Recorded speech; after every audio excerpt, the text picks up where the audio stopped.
Bueno, pues la verdad es que dentro del sector de branding, pues la innovación es algo que se oye mucho, ¿no? Es un concepto que se suele oír en marketing, en branding, la innovación está al orden del día, pero sí es verdad que cuando uno piensa en lo más innovador que se está haciendo, la tendencia que hay es pensar en innovación desde el producto, ¿no? ¿Qué productos, qué servicios están lanzando que sean innovadores o que estén siendo disruptivos? Es ahora la palabra que todo el mundo utiliza, que al final se plantea desde productos, servicios, incluso tecnologías. Pero al final lo más innovador es cuando la innovación no es tanto en qué productos o qué servicios o qué tecnologías, sino innovar en qué es lo que queremos ser, en la marca misma o la compañía misma, ¿no? Plantearse el para qué antes de ponerse a innovar. Cuando yo lanzo un montón de productos o servicios, eso hacen algo de mí como compañía y tienen un impacto en la sociedad, en las personas.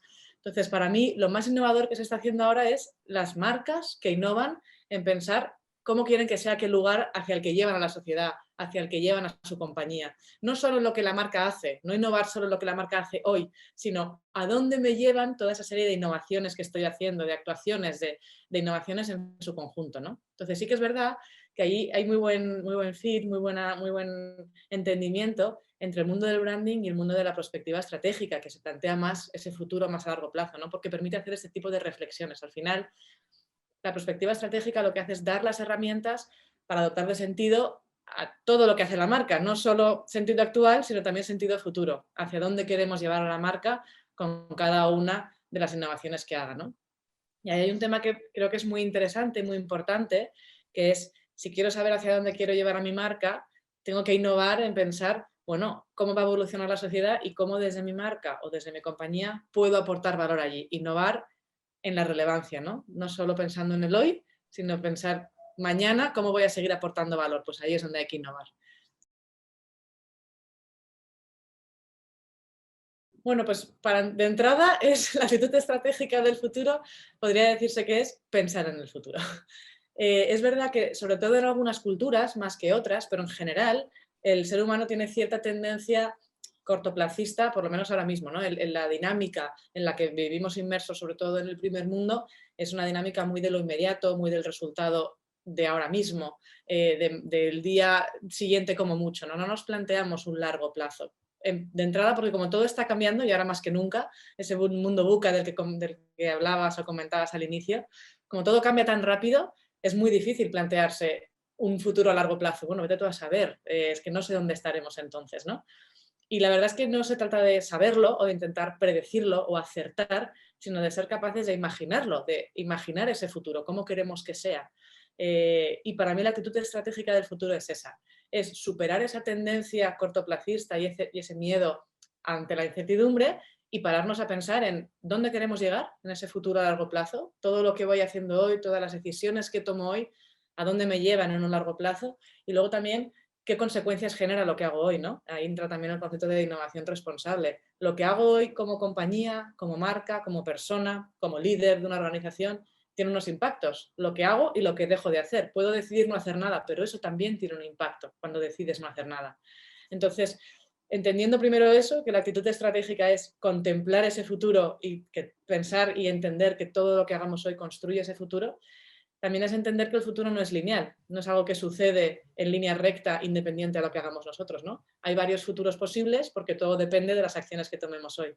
Entonces, la actitud estratégica también es entender que el futuro no solo es algo que suceda de forma independiente a nosotros mismos o a las compañías, sino que está por escribir y lo escribimos todos, lo escribimos el conjunto de agentes que estamos en la sociedad, personas, organizaciones, compañías. O sea, el futuro no sucede, el futuro lo hacemos suceder.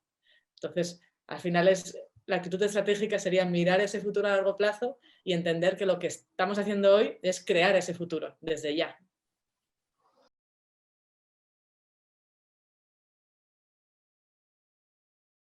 Pues esto es una pregunta que tiene mucha miga. En la reconstrucción después de todo este cambio y más aún después de la pandemia, aunque ya veníamos cambiando mucho, yo creo que la pandemia lo que ha hecho ha sido acelerar muchos cambios que ya venían dándose, pero es cierto que tenemos que reconstruirnos, ¿no? Y la realidad es que no podemos reconstruirnos sin saber hacia dónde queremos ir. Cuando uno construye una casa, sabe cómo quiere que quede esa casa, ¿no? Tiene un objetivo final. Hay unos planos, los diseña pensando en esa visión a futuro de cómo quiere que quede esa casa. Entonces, aunque la sociedad y las marcas y las compañías no son tan estáticos como una casa, es algo en movimiento porque está vivo, sí que tenemos que tener una visión a largo plazo, ¿no? Entonces, como decía antes, el conjunto de nuestras acciones hoy tendrá un impacto en ese futuro. Si nos hemos parado a pensar en ello y todo lo que hacemos construye hacia el mismo lugar, el crecimiento será consentido, será orientado a un objetivo final y por lo tanto ese impacto tendrá más posibilidades de ser el impacto que nosotros queríamos.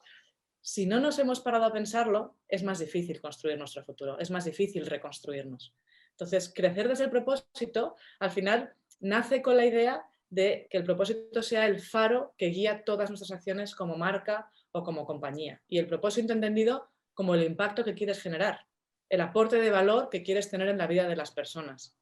Entonces, en esa reconstrucción es importante saber cuál es la visión, cuál es ese futuro deseado que a mí me gustaría construir o ayudar a construir y pensar qué impacto quiero generar ahí. Pensar en 3 aspectos. Primero, ¿dónde voy a poder aportar más relevancia a las personas, más valor a las personas?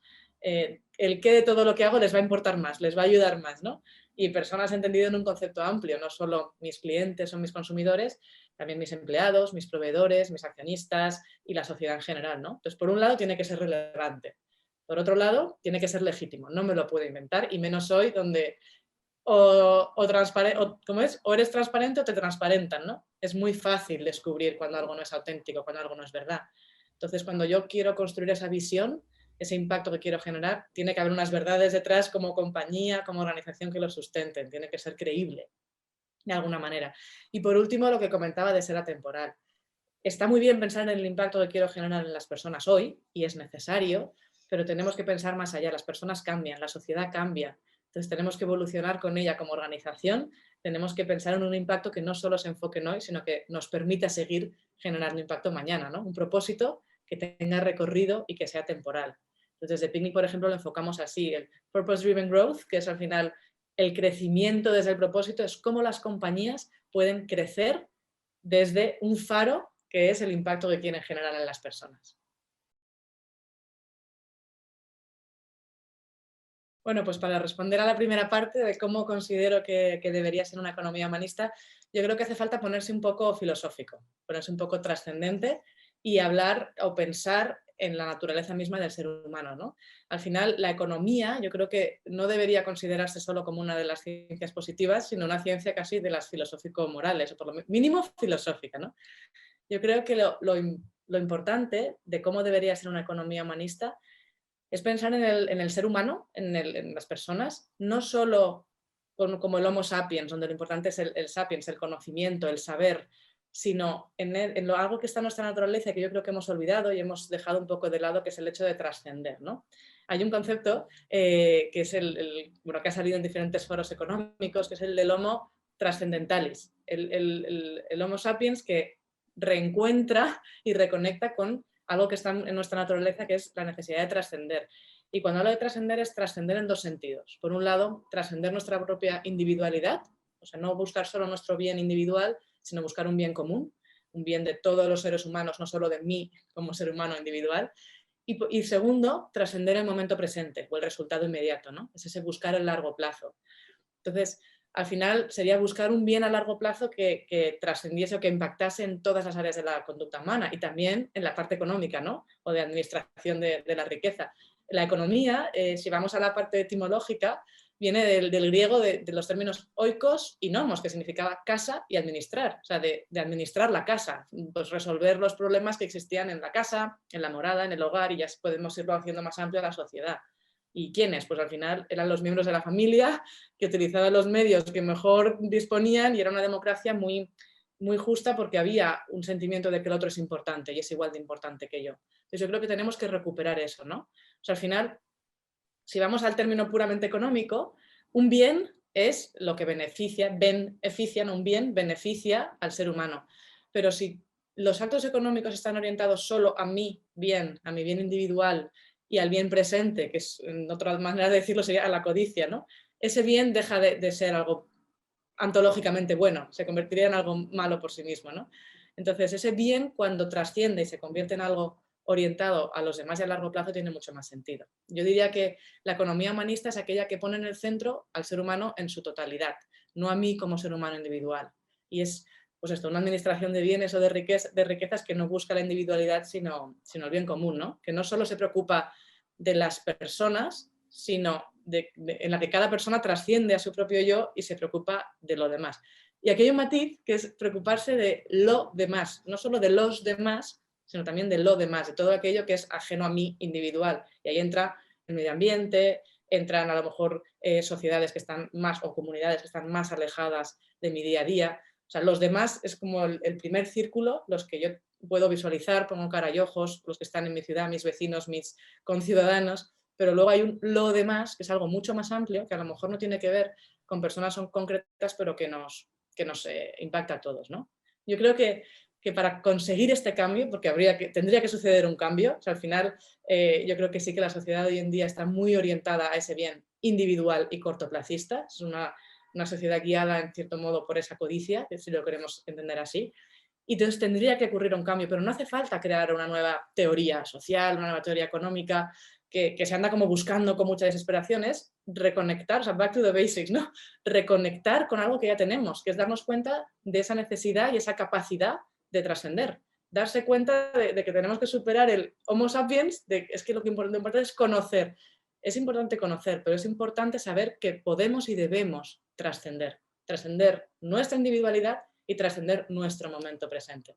Yo creo que ahí es cuando el ser humano de verdad encuentra un sentido en la economía, ¿no? Y se convierte en una economía humanista.